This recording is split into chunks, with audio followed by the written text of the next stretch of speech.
Friends, welcome all of you in my YouTube channel maths exam अड्डा। जैसे कि आप स्क्रीन में देख पा रहे हैं, चैप्टर बहुपद polynomials for class 9th and 10th। आज से हम लोग क्लास 9 और क्लास 10 के लिए बहुपद पॉलिनोमियल्स का फर्स्ट चैप्टर शुरू करने जा रहे हैं, जैसा कि हमने सिलेबस में आपको बताया था। यहाँ पे आज हम बहुपद का बेसिक इन्फॉर्मेशन के बारे में जानेंगे। छोटी छोटी सी बातें क्या होती हैं। बहुपद चैप्टर पढ़ने से पहले ये सारी बातें आपको पता होनी चाहिए। तो चलिए स्टार्ट करते हैं। बहुपद पॉलिनोमियल्स होता क्या है, ये किस टाइप का होगा। जैसे कोई बहुपद है एक्स चर में, एक्स जो होता है यहाँ पे एक्स क्या होता है, इसको हम लोग हिंदी में चर कहते हैं और इंग्लिश में क्या कहते हैं, वेरिएबल्स, वेरिएबल। ठीक है, बहुपद एक्स में भी हो सकता है, वाई में भी हो सकता है, जेड में भी हो सकता है, टी में भी हो सकता है। तो जिसमें होगा ये एक्स में होगा तो एक्स का बहुपद कहेंगे, वाई चर में होगा तो वाई चर का बहुपद कहेंगे, जेड में होगा तो जेड चर का बहुपद कहेंगे और टी में होगा तो टी चर का बहुपद कहेंगे। ठीक है, यहाँ पे देख लेते हैं। P of X A N X की power N plus A N minus one X की पावर एन माइनस वन, ये कोई भी बहुपद होता है तो उसका ये टाइप है कि इस टाइप का बहुपद होगा। प्लस एक एन माइनस वन एक्स की power N minus two plus A two X square plus A one X plus A zero X की पावर जीरो। और एक्सपोनेंट की क्लास में आपको बताया गया किसी भी नंबर की पावर अगर जीरो होता है तो उसका मान क्या होता है, वन। आपको ये याद रखना है, किसी भी नंबर के पावर अगर जीरो होता है, वो नंबर कुछ भी हो मैटर नहीं करता है, अगर उसकी पावर जीरो है तो हमेशा क्या होगा, वन आंसर होगा। ठीक है, यहाँ पर लिखा हुआ है जहाँ a n not equal to zero, ये बात बहुत इंपॉर्टेंट है। A n not equal to zero, a n ये जो है ये हमेशा नॉट इक्वल टू जीरो होना चाहिए। ये क्या होना चाहिए, नॉट इक्वल टू जीरो। ठीक है, ये जीरो ना हो, बाकी कुछ भी हो चलेगा। A N minus one a two a one बहुपद के गुणांक हैं, कोएफिशिएंट ऑफ पॉलिनोमियल। ठीक है, कोएफिशिएंट ऑफ पॉलिनोमियल। जैसे कि ये जो ए एन है, ए एन माइनस वन है, ए एन माइनस टू है, ए टू है, ए वन है, ए जीरो है, ये जो सब हैं ये क्या है, ये बहुपद के गुणांक हैं, पॉलिनोमियल्स के, ये सब कोएफिशिएंट हैं। ठीक है, कोएफिशिएंट में भी परिमेय का मतलब रेशनल और अपरिमेय इरेशनल। जो कोएफिशिएंट होता है वो रेशनल भी हो सकता है और इरेशनल भी हो सकता है। इरेशनल का मतलब वो होता है जो जिसका परफेक्ट स्क्वायर या पूर्ण वर्ग न निकाला जा सके, जैसे √2 √3 इस टाइप से जो नंबर आती हैं ना, वो सब इरेशनल अपरिमेय नंबर होती हैं। और परिमेय का मतलब परिमेय के बारे में देखिए हम बता देते हैं थोड़ा सा। कोई भी परिमेय संख्या, ये जैसे कि आपके पास यहाँ पे लिखा हुआ है परिमेय। ठीक है, परिमेय का मतलब क्या होगा, कोई भी नंबर जो p/q के फॉर्म में होती है। p यहाँ पे क्या होता है, अंश होता है, इसको न्यूमरेटर इंग्लिश में कहते हैं, न्यूमरेटर। q जो होता है ये हर होता है, इसको इंग्लिश में डेनोमिनेटर कहते हैं। ठीक है, डेनोमिनेटर। और ये जो q होता है ना, ये नॉट इक्वल टू जीरो होना चाहिए। q क्या होना चाहिए, नॉट इक्वल टू जीरो। अगर ये जीरो हो जाएगा तो ये जो परिमेय होगा ये अनडिफाइन हो जाएगा। ठीक है, तो ये q not equal to zero होना चाहिए। बाकी q जीरो के अलावा कुछ भी हो सकता है। जो p/q के फॉर्म का होता है ये परिमेय होता है, रेशनल होता है। ठीक है, रेशनल बता ही दिया मैंने आपको। इसके बाद आगे बढ़ते हैं। देखिए नोट यहाँ पे लिखा हुआ है, x या y चर वाले बहुपद में बहुपद के हर एक पद में x या y की घात में पूर्णांक होना चाहिए। जैसे कि ये जो कह रहा है ना, कोई भी बहुपद है x चर में या y चर में है, वहाँ पर x या y की घात में पूर्णांक होना चाहिए, इंटीजर होना चाहिए। जैसे कि यहाँ पर देख रहे हैं, यहाँ पे x की घात क्या है, 0 है, यहाँ पे x की घात 1 है, यहाँ पे x की घात 2 है, यहाँ पे x की घात कुछ होगी, यहाँ पर होगी और यहाँ पर होगी। इन सब में जो x की घात होगी ना, वो इंटीजर होगी। इंटीजर का मतलब पूरी संख्या होगी। ठीक है, नॉन निगेटिव इंटीजर होगी। जो भी x और y की पावर होगी ना, वो नॉन निगेटिव इंटीजर होगी। क्या होगी, non negative integer, non negative integer. x की पावर जो होगी वो नॉन निगेटिव इंटीजर होगी। जो भी वेरिएबल की पावर होगी वो नॉन निगेटिव इंटीजर होगी। ठीक है, यहाँ पर ये बात आपको याद रखना है, अभी समझ में आएगा। देखिए आगे बढ़ते हैं।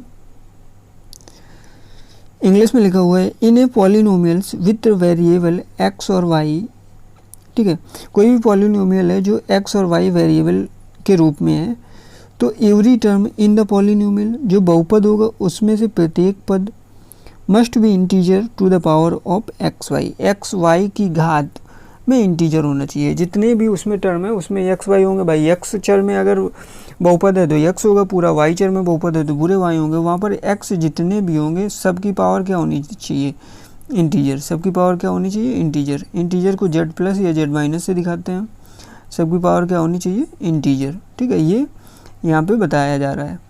इसके बाद आगे देखते हैं। अभी तो ये डिफिनेशन है, बस हम जान रहे हैं कि होता क्या है, जब क्वेश्चन करेंगे तो ये डिफिनेशन आपकी और ज़्यादा अच्छे से समझ में आएंगी, ठीक है। देखिए इसके आगे उदाहरण यहाँ पे ये लिखे हुए हैं, हम लोग पहचानेंगे कैसे कि कोई बहुपद कैसा हो सकता है। जैसे कि यहाँ पे उदाहरण फर्स्ट है 3/4 x की power 3 minus 4/3 x square plus 2x minus 6। परिमेय संख्याओं रेशनल नंबर्स पर बहुपद है। यहाँ पर देख रहे हैं x, और जैसे कि यहाँ पर आपसे पूछा जाए एक्स क्यूब का गुणांक क्या होगा, एक्स क्यूब का गुणांक जैसे coefficient of x cube, coefficient of x cube, आपसे अगर कोफिशिएंट ऑफ एक्स क्यूब पूछा जाएगा तो क्या होगा, एक्स के साथ जो लगा होगा वही उसका कोफिशिएंट होगा। एक्स के साथ क्या लगा है 3/4, साइन के साथ बताते हैं, अगर प्लस का होगा तो प्लस, माइनस का होगा तो माइनस। इसी तरह से एक्स स्क्वायर का गुणांक आपका कोफिशिएंट ऑफ एक्स स्क्वायर, ये पूछा जाएगा, बहुत इंपॉर्टेंट है, आगे चलकर इनका यूज होगा। Coefficient of x square, x square का कोफिशिएंट देखिए क्या है, एक्स के साथ जो लगा हुआ है क्या है, माइनस का 4/3, ठीक है, coefficient of x square minus का 4/3। फिर इसके बाद आगे देखिए, आगे अगर आपसे हम पूछें कि एक्स का गुणांक क्या होगा, x coefficient of x, coefficient of x, coefficient of x, x का मतलब प्लस का 2, देखिए एक्स के साथ प्लस का 2 है कि नहीं है, ठीक है। अब कोफिशिएंट अगर कांस्टेंट, ये जो माइनस का 6 लिखा है ना, इसको दो नामों से जानते हैं हम लोग। देखिए इसको कौन कौन से नाम से जानेंगे हम लोग, जो ये -6 लिखा हुआ है इसको या तो कांस्टेंट टर्म कहते हैं हम लोग, कांस्टेंट टर्म मतलब कि अचर पद, कांस्टेंट टर्म एक -6, या इसको हिंदी में हम लोग कहते हैं क्या, अचर पद, ठीक है।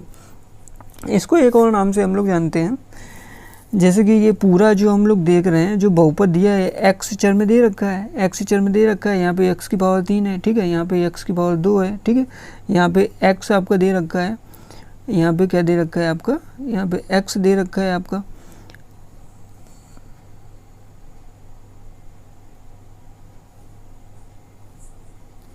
और यहाँ पे ये -6 दे रखा है, एक्स में है। जब ये जो -6 अभी पीछे हमने आपको बताया था, किसी भी नंबर की पावर 0 है तो उसका मान क्या होगा आपका 1, ठीक है। जो 6 लिखा हुआ है उसको क्या हम लोग ऐसे नहीं लिख सकते हैं, देखिएगा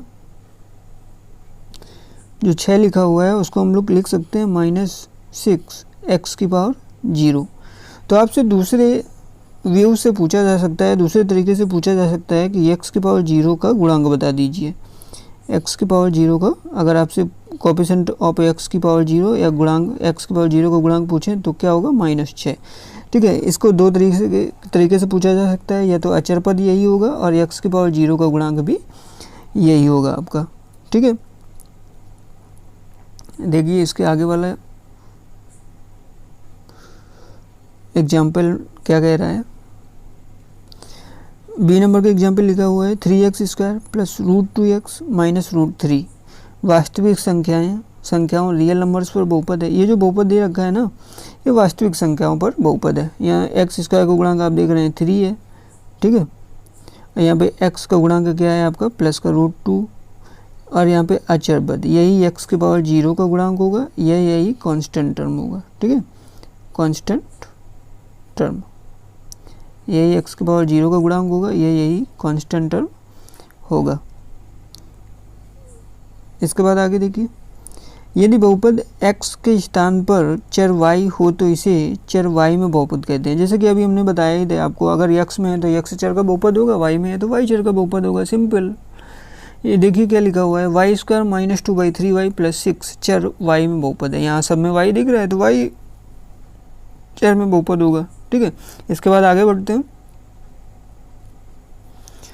देखिए बहुपद का मानक रूप standard form of a polynomial. कोई भी पॉलिनोमियल, कोई भी बहुपद आपके सामने आएगा तो उसको लिखने का तरीका क्या होगा, ये यहाँ पर हमने आपको बताने की कोशिश की है।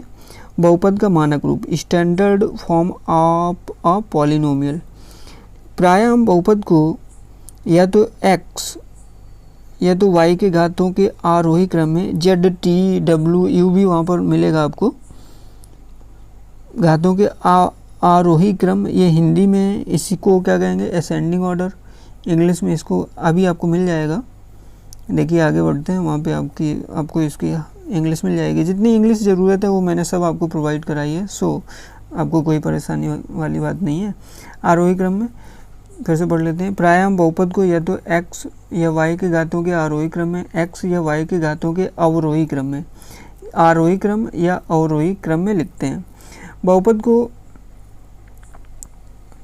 फिर क्या कहा गया, बहुपद को इस प्रकार लिखने की रीत को बहुपद को मानक रूप में लिखना कहते हैं। बहुपद जब आरोही क्रम में लिखते हैं या अवरोही क्रम में लिखते हैं तो उसको क्या कहते हैं, मानक रूप कहते हैं। ज़्यादातर हम लोग अवरोही क्रम में समीकरण को लिखते हैं। किस में लिखते हैं, ज़्यादातर हम लोग यहाँ पर जो भी बहुपद आएगा उसको अवरोही क्रम में लिखेंगे, ठीक है। अवरोही क्रम जैसे कि नीचे उदाहरण ए, बहुपद 4x³ - 6x² + 2x + 3 मानक रूप में, जहाँ चर के घातों को अवरोही क्रम डिसेंडिंग ऑर्डर में लिखा गया। अवरोही क्रम हिंदी में है, उसको इंग्लिश में क्या कहते हैं, डिसेंडिंग ऑर्डर। डिसेंडिंग ऑर्डर का मतलब होता है घटता हुआ क्रम, ज़्यादा से कम की ओर, ज़्यादा से कम की ओर। जैसे कि कहें कि 50, 35, 27, 18, 9, 1, -1, -4, इस हिसाब से ये जो नंबर्स हैं ना, ये डिसेंडिंग ऑर्डर में यहाँ पे अरेंज किए गए हैं। तो ये घटता हुआ क्रम है। देखिए 50 से क्या आ गया आपका, 35 आ गया, फिर 27, 18, 9, 1, -1, 4, ठीक है। ये घटता हुआ क्रम है यहाँ पे डिसेंडिंग ऑर्डर में। हम लोग ज़्यादातर जो भी समीकरण लिखेंगे ना, उनको हम लोग डिसेंडिंग ऑर्डर में ही लिखेंगे। जैसे कि ये यहाँ पे लिखा गया है ना, यही लिखने का तरीका हम लोग पूरे 9th और 10th में प्रयोग करते हैं और आगे भी यही यूज करते हैं ज़्यादातर। और जो असेंडिंग ऑर्डर होता है उसका यूज नहीं किया जाता है। मानक रूप में चर के घातों का अवरोही क्रम, यहाँ पे देखिए लिखा कैसे जाता है, जो चर होता है, जो जैसे x में यहाँ पर चर दिया गया, x चर में ये बहुपद दे रखा है आपको, ठीक है। तो x की जो सबसे ज़्यादा घात होती है उसको पहले लिखते हैं, फिर उससे थोड़ा सा छोटा, फिर छोटा, फिर छोटा, ठीक है। ऐसे ये लिखने का तरीका होता है। सेकंड नंबर देखिए, बहुपद 2 - 3y + 6y² - 2y³। इनका कोएफिशिएंट क्या होता है उससे हमें मतलब नहीं होता है। केवल यहाँ पर जब हम इसको स्टैंडर्ड फॉर्म में लिखते हैं तो हम केवल पावर देखते हैं, ठीक है। इनका जो कोएफिशिएंट होता है वो मैटर नहीं करता है लिखने के लिए, केवल इनकी पावर देखी जाती है। जैसे x³ x² और x, फिर x³ 0 होगा यहाँ पर। बिल्कुल सिमिलरली अब यहाँ पर देख रहे हैं कि यहाँ पे ये जो 2 लिखा हुआ है, ये 2 के साथ y³ 0 होगा कि नहीं। जैसे कि इस समीकरण को अगर हम लिख कर बताएं आपको, तो 2y³ 0 - 3y + 6y² - 2y³ ऐसे लिख सकते हैं कि नहीं। अभी हमने आपको बताया था जो अचर पद होता है वो तो, या वो जो चर में समीकरण होगा, या तो y³ 0 का गुणांक होगा, ठीक है, या तो अचर पद उसको कांस्टेंट टर्म डायरेक्टली हम लोग कह लेंगे। इसके बाद भी मानक रूप में है, जहाँ चर के घातों को आरोही क्रम असेंडिंग ऑर्डर में लिखा गया है। असेंडिंग ऑर्डर आपका क्या होता है, जैसे कि 64 है, 68 है, 72 है, 76 है, ऐसे ही आगे बढ़ते जाएंगे, ठीक है। यहाँ पे देख रहे हैं पहले y³ 0 थी, फिर y³ 1 आया, फिर y³ 2 आया, फिर y³ 3 आया, धीरे से बढ़ा, फिर थोड़ा सा बढ़ा, फिर बढ़ा, फिर बढ़ा, ऐसे ही बढ़ते गए। तो ये होता है कि आपका असेंडिंग ऑर्डर, इसी को हम लोग हिंदी में क्या कहते हैं, आरोही क्रम। इसके बाद आगे बढ़ते हैं। यहाँ पे लिखा हुआ है कुछ, देखिए 2 स्टैंडर्ड फॉर्म हमने 2 देख लिए, या तो कोई भी बहुपद होगा, या तो अवरोही क्रम में दिया होगा डिसेंडिंग ऑर्डर में, या तो आरोही क्रम में असेंडिंग ऑर्डर में दे रखा होगा। लेकिन यहाँ पर हम देख पा रहे हैं, लिखा है आपके पास नोट करके, परंतु बहुपद 5u³ - 4u + 1 - 2u² - 2u², ठीक है। ये लिखा हुआ है मानक रूप में नहीं है क्योंकि चर के घात ना तो आरोही क्रम में है तथा ना ही अवरोही क्रम में। इस बहुपद को हल करने से पहले इसे मानक रूप में लिख लेना ज़्यादा बेहतर होगा। इस टाइप से आपको सवाल मिलेंगे एग्जाम्स में, ज़्यादातर ऐसे क्वेश्चन वो लोग दे देते हैं, इसलिए आपको अच्छे से इसके बारे में नॉलेज है कि नहीं कि बहुपद को किस तरह से लिखकर हल करते हैं। तो जब भी ऐसा क्वेश्चन आपके सामने आए तो उसको आप लोग डिसेंडिंग ऑर्डर में लिखकर ही सॉल्व करिएगा। डिसेंडिंग ऑर्डर का ये मतलब होता है जैसे कि डिसेंडिंग ऑर्डर, अवरोही क्रम हिंदी में इसको कहेंगे। अवरोही क्रम में लिखने के बाद ही आप उसको हल कराना चालू करें। जैसे कि यहाँ पर लिखा हुआ है इस बहुपद को हल करने से पहले मानक रूप में लिख लेना ज़्यादा बेहतर होगा। ठीक है, तो सबसे ज़्यादा पावर कहाँ पर है? 5p³, इसको लिखेंगे 5p³। फिर से छोटा स्क्वायर वाला नंबर इसके साथ क्या है वो मैटर नहीं करता है, केवल यहाँ पे लिखने के वक्त हम लोग पावर इनकी देखते हैं। फिर माइनस को 4u, फिर जो 1 लिखा हुआ है 1 या u की पावर 0, ये u की पावर 0 आपको याद रहे कांस्टेंट टर्म या u की पावर 0 किसी भी नंबर की पावर 0 होता है तो उसका मान क्या होता है? 1। ठीक है, आप ऐसे लिख सकते हैं। ये अब हो गया आपका क्या? Standard form, descending order. अब आप जब ऐसे लिख लेंगे समीकरण को, अब आप इसको हल कराना स्टार्ट कर देंगे। ठीक है, अब ऐसे समीकरण जब कोई भी बिखरा समीकरण दिया होगा उसको डिसेंडिंग ऑर्डर में लिखने के बाद ही आप उसको हल कराने का सोचिएगा। ठीक है, आगे देखिए,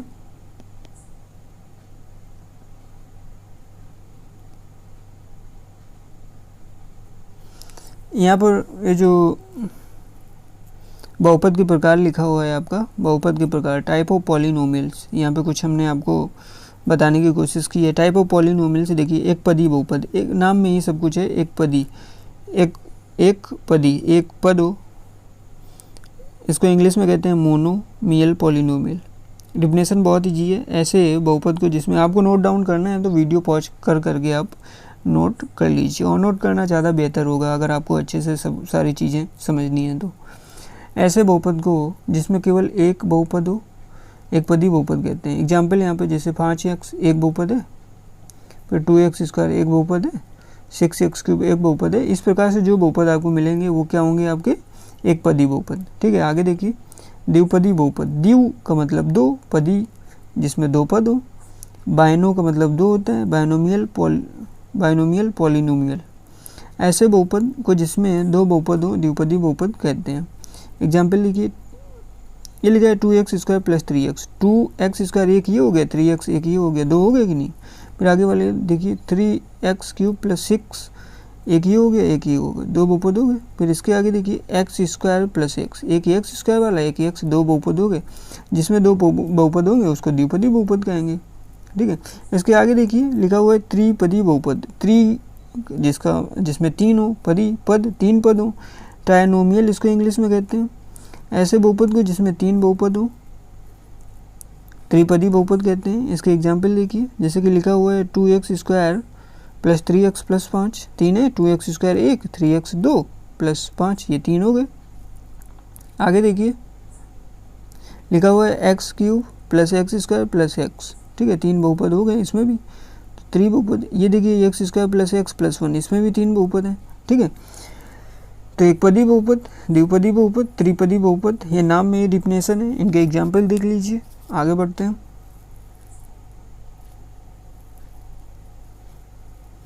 अब देखिए, शून्य बहुपद आपके सामने लिखा हुआ है। शून्य बहुपद, शून्य का मतलब जीरो, बहुपद का मतलब बहुपद होता है जीरो पॉलिनोमियल। ऐसे बहुपद को जिसके सभी गुणांक शून्य हो शून्य बहुपद कहते हैं। जैसे कि ये लिखा हुआ है 0x³ - 0x + 0, या कुछ भी नहीं लिखा हो तब भी वो क्या होगा? शून्य बहुपद, लेकिन दिखाई देना चाहिए, तो ऐसे इसको हम लोग शो ऑफ करेंगे, ऐसे हम लोग इसको दिखाएंगे। ठीक है, फिर 5 नंबर पे लिखा हुआ है नियत बहुपद, कांस्टेंट पॉलिनोमियल। जैसे ये 5 लिखा हुआ है, इसको क्या कहेंगे? Constant polynomial. इसमें जो वेरिएबल नहीं होगा तो कांस्टेंट पॉलिनोमियल, या इसको एक पदी बहुपद भी कुछ किताबों में कहा गया है।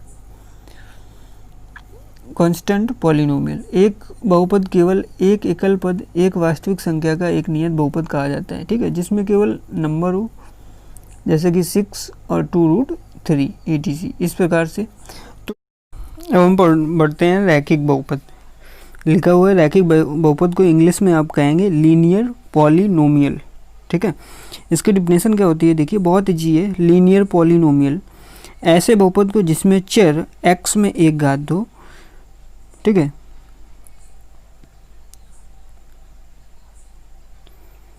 जैसे 2x + 1, यहाँ पे देख रहे हैं 2x + 5, यहाँ पे देख रहे हैं चर जो है x, इसकी पावर कितनी है 1, तो ये लीनियर इक्वेशन होगा, लीनियर पॉलिनोमियल होगा। ठीक है, अब आगे आपका लिखा हुआ है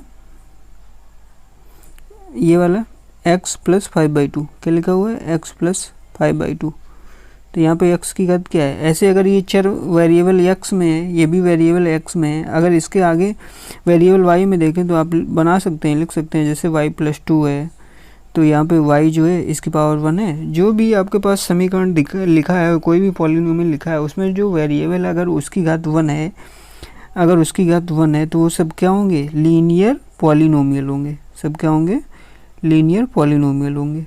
ठीक है, लीनियर पॉलिनोमियल के बाद आगे देखते हैं। आपके पास लिखा हुआ है द्विघात बहुपद, क्वाड्रेटिक पॉलिनोमियल, बहुत इंपॉर्टेंट है। Linear polynomial, quadratic polynomial, definition इसकी देखिए, घात 2 के बहुपद को द्विघात बहुपद कहते हैं। घात 2 के बहुपद को द्विघात बहुपद कहते हैं। जैसे कि आपके सामने लिखा हुआ है x² - 4, x² - 4, यहाँ पे वेरिएबल जो है x² - 4, जो मतलब कि चर है, इसकी घात क्या है आपकी 2, तो ये घात 2 का बहुपद होगा। और जो घात 2 के बहुपद होते हैं, मतलब कि पावर 2 का वेरिएबल है, यहाँ पर पावर 2 का इक्वेशन है, तो यहाँ पे क्वाड्रेटिक पॉलिनोमियल उसको कहेंगे। दूसरा आप देखिए,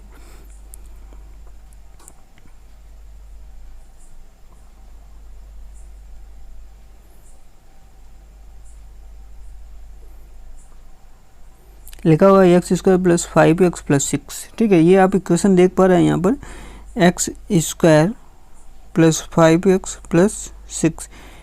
इस समीकरण की अगर आपसे घात पूछी जाए ना, आगे क्वेश्चन आएंगे 9th के सिलेबस में, आपके पास इस टाइप के क्वेश्चन है, आपको पढ़ाए जाएंगे।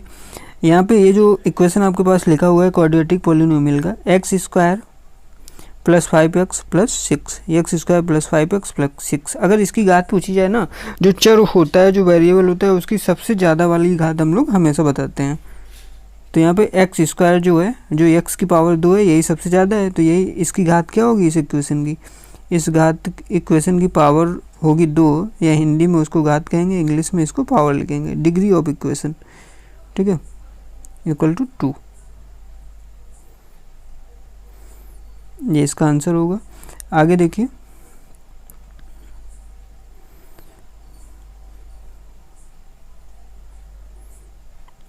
तीसरा आपके पास जो समीकरण लिखा हुआ है वो आप देख पा रहे हैं, x² + 2x, x² + 2x + 5/7, ये जो इक्वेशन है ये द्विघात पॉलिनोमियल होगा, द्विघात बहुपद क्वाड्रेटिक पॉलिनोमियल होगा। ठीक है, आगे इसके देखिए,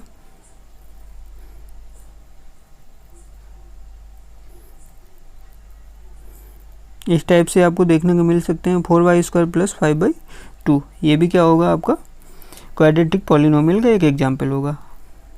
फिर आगे लिखा हुआ है आदि द्विघात बहुपद के कुछ उदाहरण हैं। ठीक है, यहाँ पे ये नोट में लिखा हुआ है, इसको ध्यान से पढ़िएगा। व्यापक रूप मतलब कि स्टैंडर्ड फॉर्म, जो क्वाड्रेटिक पॉलिनोमियल का स्टैंडर्ड फॉर्म होगा वो क्या होगा,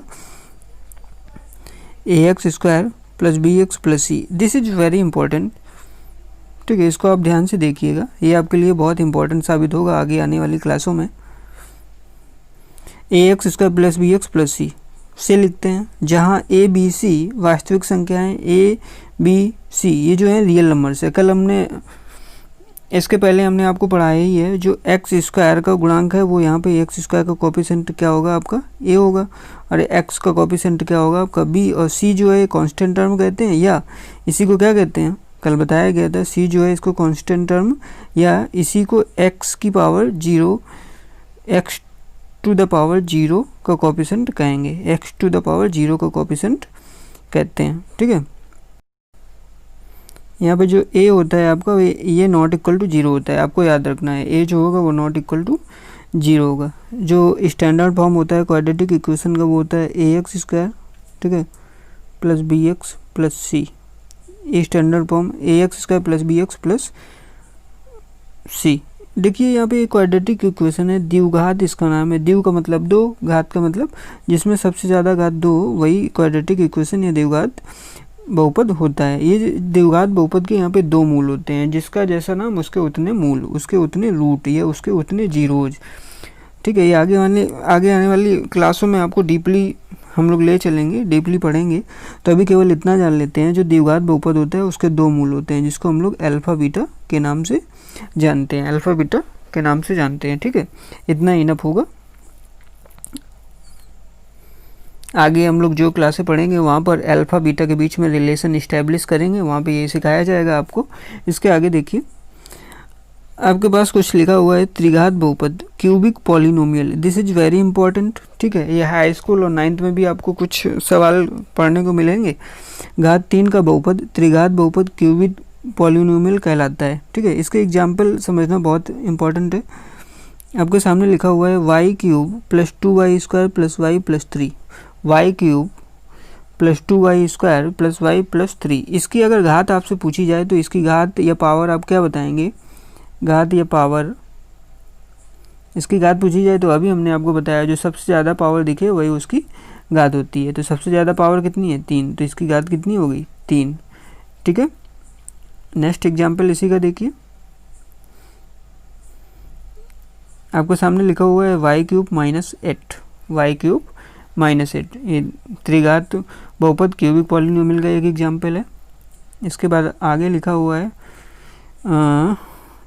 next 5 minus 2x square plus x cube, ये भी उदाहरण एक है। देखिए लिखा हुआ है त्रिघात बहुपद का व्यापक रूप, ये जो व्यापक रूप है ना, standard form, this is very important, क्योंकि आगे जब हम लोग क्वेश्चन सॉल्व कराएंगे ना तो इसकी वहाँ पे बहुत हेल्प लेने वाले हैं हम लोग, इसी से कंपेयर कराना होता है सब।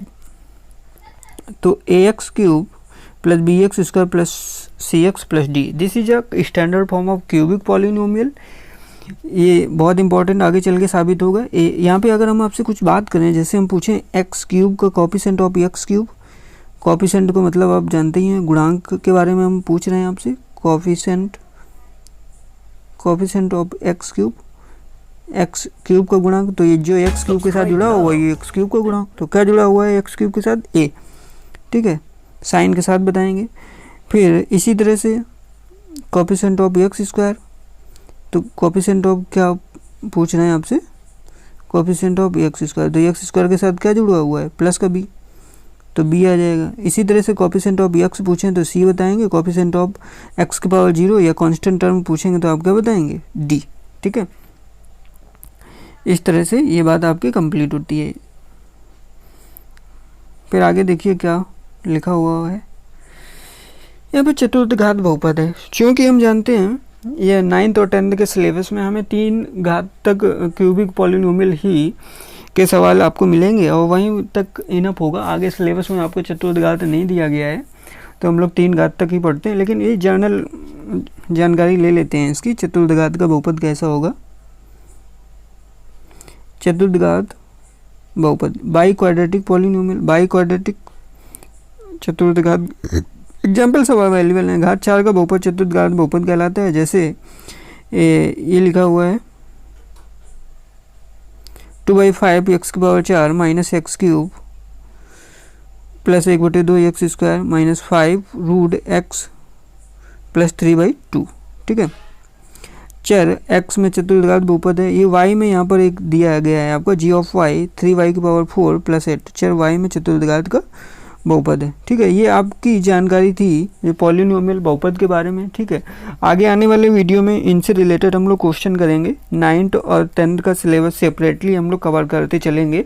और ये जो बहुपद पॉलिनोमियल्स की यहाँ पे बेसिक नॉलेज हमने बेसिक इन्फॉर्मेशन आपको पढ़ाई है, ये 9th और 10th दोनों के लिए इक्वल है और दोनों में ही यही पढ़ना पड़ता है। ठीक है, तो 9th वाला बंदा और 10th वाले भी दोनों इसको इक्वली तैयार करें, इक्वली प्रिपेयर करें। ठीक है, फिर 9th इसके बाद जो वीडियो आना शुरू होंगे 9th और 10th का सिलेबस सेपरेटली कंटिन्यूअस हम लोग कंप्लीट करेंगे। Okay, take care, bye bye, मिलते हैं नेक्स्ट वीडियो में।